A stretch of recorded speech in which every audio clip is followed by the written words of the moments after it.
dossier bi. wax la le droit wax. ak sama bàmmeel. la tim xam ngeen ma man ci dëgg. alors dama seetlu ni suñ réew mi réewum manipulation la mais yëpp attention malaanu kiraay dafa am fu mu yem. dañu député bi nekk naa 10 ans député xanaa kenn du ma jàngal règlement intérieur. de 2007 à 2017 sans désemparer 2 mandats yu tegaloo. xam ngeen ne maa doon jël chaque jour sama règlement intérieur di poser des questions Moustapha Niasse ñu ne damay troubler assemblée bi. xam ngeen ni texte de loi dafa ni député muy constitution muy règlement intérieur dafa ni député dafa am malaanu kiiraay sauf en cas de flagrant délit. bu bëgg yéen population sénégalaise ngeen xam lan mooy flagrant délit ñi jàngul droit il faut ne flagrant délit mooy loxo ci saak. waaw loxo ci poos. wala ci poos loolu du flagrant délit rek flagrant délit yemul foofu. dañ di un temps voisin de l'action de l'infraction. Deux, ou bien l'infraction qui vient de se commettre wala mu jege ci ay fan yu néew wala cooli topp ko. ba tey ji flagrant délit la nekk ni cooli dafa jeex.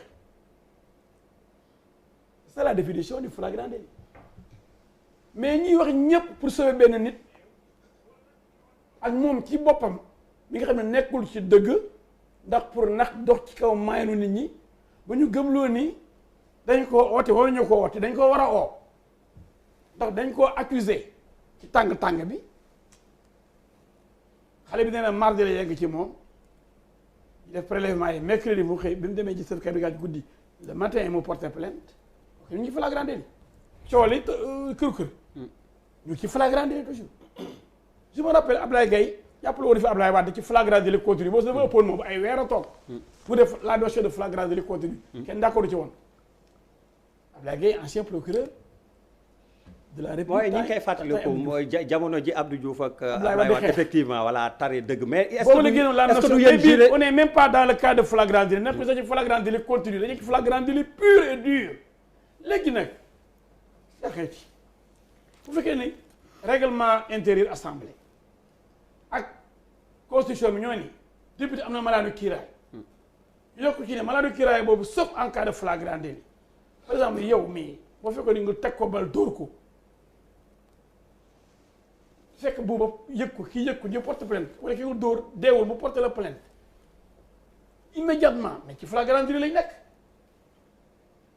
dama bëgg mu leer yéen Sénégal yi lay waxal dégg naa ñu bëri ci télé ak rajo ñu naan dëkk bi bu ñu ko taalee section de recherche bi joxe convocation te war a koo joxe kooku la ñu war a waxal naa fekk weesuwul lool barke alxuraan ndax ku jàng flagrant délit booy leen jàng lan mooy immunité parlementaire comme El Hadji Diouf député pendant 10 ans nekk avocat xam li lu ñu wax ci définition flagrant délit ak immunité parlementaire kooku bu déggee ñuy dem ci plateau yi naan bu ñu taalee dëkk bi ah nañ ko wax ak gendarmerie section recherche yi nga xam ne ñoom dañoo outillé jàng dañuy teg seen code de procédure teg constitution teg règlement gis nga commandant Mbengue maa ngi koy nuyu ñun dañu liggéey moom tous les jours Abdou Mbengue waaw moo jàppoon Bougazelli Bougazelli flagrant délit taxu jàpp ko après mu démissionné donc dama leen wax ni ci taxul bi ne yaa ko def parce que ñu ba defoon ni flagrant délit continue ñu ba defoon ni flagrant délit mooy yaa ko def mënoo rëcc loolu am loi même boo reyee ni wala nga dóor nit tu es présumé innocent c'est la présomption d'innocence même boo reyee ni xëy na mu ñëw ko dóor ba tuuti boo ko dee ñëpp fekke ko taxul ñu ne téye coupable. maître avant ñuy dugg ci aspect politique bi da nga wax lu am solo foofu ne tu es présumé innocent ñaar ñi jote ñaari sénégalais la ni nga wax ku ci nekk am nga présomption d'innocence que le tamit présomption peut-être de bonne foi laa ko mën woowee xaw ma ndax en droit am na. mais d'accord ci définition flagrant délit bi. waaw comprendre ak limite immunité parlementaire on a compris waaw bu ñu la jàpp ñoom du ñu wax mukk limite bi. ok ñoom ñuy wax ñëpp du ñu wax limite bi. parce que bu dee naa fekk la tax a jóg lii bloqué immunité parlementaire bi doo ci wax. peut-être arrangé wu la. maître d'accord peut-être principe général laay Arrangé rappeler wu mais leen mooy li ñooñu. ma doon pare wax. seytaane yi arrangé wu leen. ñaari sénégalais la sénégalais bu sentir ni tooñ nañ la mën nga porter plainte justice tamit war na ci indi àtte mais est-ce que tamit du suñu responsabilité ñu def de sorte que muy justice boo xam ni dina équitable et en toute sérénité. mais Ablaye loolu la ñuy laaj. man de dëgg-dëgg man acteur politique la ci réew mi dama koy laaj bu neexee yàlla 2024. kon bëgguma ñu yàq suñu réew bu ma ñëwee du ma fekk dara. incha allah rabbi ma foog ni kon war nañoo bañ a topp ñi nga xam ne dañu bëgg a taal suñu dëkk bi. li ma la mën a wax mooy justice am na ko jéewoon ay preuve am ci li mu wax. nee na yéen journalistes yi nawloo wu leen du leen jox benn preuve procureur lay nekk bu jox ko preuve wala juge d'instruction. le 14 milliards yi Mamour Diallo.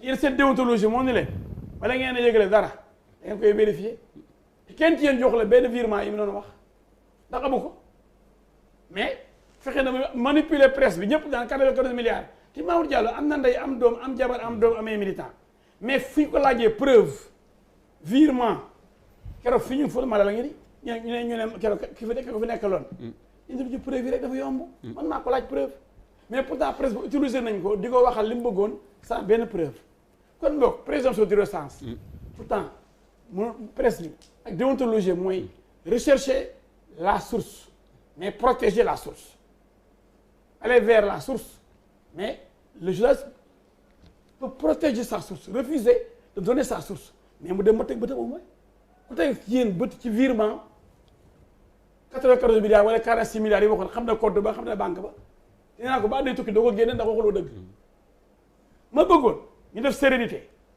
procureur boobu nee na procureur Macky Sall la pourtant yéen ngeen ko laajoon preuve Mamour Diallo 94 milliards danaa leen man procureur laa ko jox du ma leen ko jox yéen xoola ba ni waa ji ni muy mën a wéree rek léegi justice bu ñu bëggee une justice sereine. oui et équitable.